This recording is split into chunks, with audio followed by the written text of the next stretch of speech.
Before we return to that conversation, though, there have been lots of developments in, or as with regards to Palestine, this week. And I don't want you to think that we have taken our eye off the ball when it comes to Gaza and the West Bank, or that we've forgotten about it, or that we believe that there is this kind of everlasting peace there and there's no consequences for the Palestinian people. That is absolutely not the case, and I will always endeavour to bring you updates whenever I can. And particularly this week, there have been a few things that have happened that I want to discuss with Tom Gross, who is international affairs commentator and human rights campaigner specialising in the Middle East. Thank you so much for joining us this evening. First thing I wanted to ask you about is that the death toll for the first 16 months of the Guardian headline calls it a war in Gaza, was far higher than that which was reported. What do we know about that? This is a report actually from the Lancet, the British medical journal. Israel disputes this. We don't actually know for sure the number of fatalities in the Gaza war. Obviously, it was very high. Some people are saying it's higher than even Hamas. Hamas claim it's, I think, 71,000 since October 2023. This report by the Lancet suggests the numbers higher. Israel suggests the numbers lower. There's also a question of how many of the fatalities were armed combatants from Hamas. Hamas themselves have named about 25,000 people who they say were their members or members of Islamic Jihad. So as in many wars, there is the so-called fog of war, and we don't know the exact numbers, but I would just make a point that this particular study, The Guardian's quoting from The Lancet does take political positions and is not necessarily regarded as a objective or neutral source. The Lancet also reporting that 56% of the violent deaths in Gaza have been women and children as well. So thank you for updating us on that.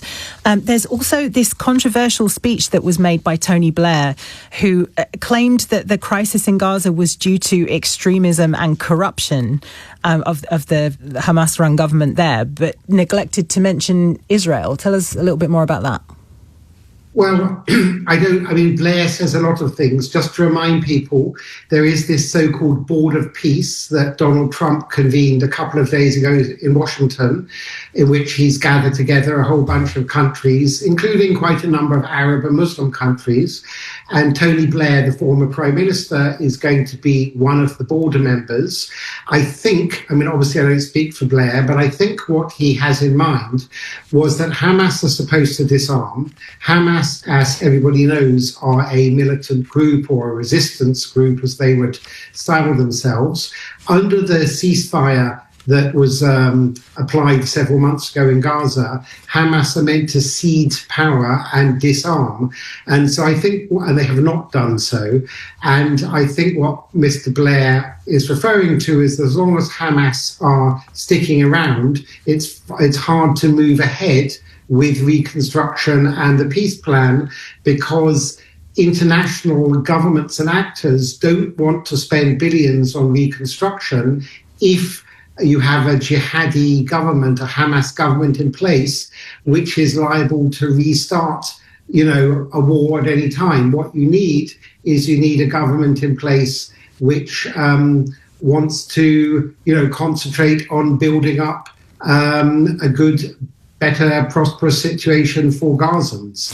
And I think that it's a reasonable point to say that the Palestinians deserve a better government, or the people that live in Gaza deserve a better government. What I think where the criticism has come from is that the country which committed what several international experts are now terming a genocide in Gaza were not mentioned in terms of his assessment of why Gaza has been left in the desperate state that it's in. And Chris Doyle, who is the director of the Council of the Advancement of Arab-British Understanding, said that Blair has scant understanding of the issues, a colonial mindset, and is addicted to cozying up to power and money, in this case Trump. And then speaking of Trump, we've got Mike Huckabee, who is the US ambassador to Israel, making some extraordinary comments this week saying that Israel has the right to take over all of the Middle East. How seriously should we take these comments, do you think? Well, you shouldn't take it seriously at all, Natasha, because I read the report in The Guardian on quoting Huckabee, and I'm afraid The Guardian is misreporting Huckabee's comments. He didn't. Okay, I mean, I'm reading this in the Middle East Eye, just so you know, not in The Guardian. Okay, well, but to go to your point, clearly, look, Israel is occupying about half of Gaza following this war. Hamas is occupying another half. The ceasefire has brought a great reduction, though not a complete end, of armed fatalities and armed incidents, but it's holding up to a point. But under the ceasefire, which Hamas signed up to, they are meant to disarm. And no one, including Hamas's own backers like Qatar and Turkey, think they're also calling for Hamas to disarm. It's not just Tony Blair. So, and indeed many Palestinians are. So under the agreement that everyone signed up to for this ceasefire, we're still at stage one of a 20-point plan. So things are not going to move ahead until that happens. And obviously the prime victims or the prime beneficiaries of it moving ahead will be Gazans, will be Palestinians in Gaza, who are, many of them, still living in tents and don't have access to, full normal living conditions, proper electricity and sanitary conditions and so on. So clearly reconstruction needs to start as soon as possible. I don't think it's a problem of money because various governments such as Qatar, an ally of Hamas, UAE, have offered the money, and it's not actually that expensive. We're talking about a population of 2 million. Qatar spent more hosting the World Cup 3.5 years ago than it would cost. They did more construction for that by far. The problem again is governance. And pretty much everyone is united, apart from Hamas themselves. I should add the Palestinian Authority, under President Abbas, which governs from the West Bank. They also have called on Hamas to disarm. So, are they around the table at the Board of Peace, the Palestinian Authority? I'm sorry?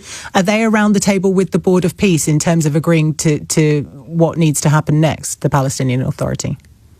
I don't know exactly how involved they are. I should point out this Board of Peace is very much a concoction of Donald Trump, and we shall see whether indeed it does bring peace, and the jury is out.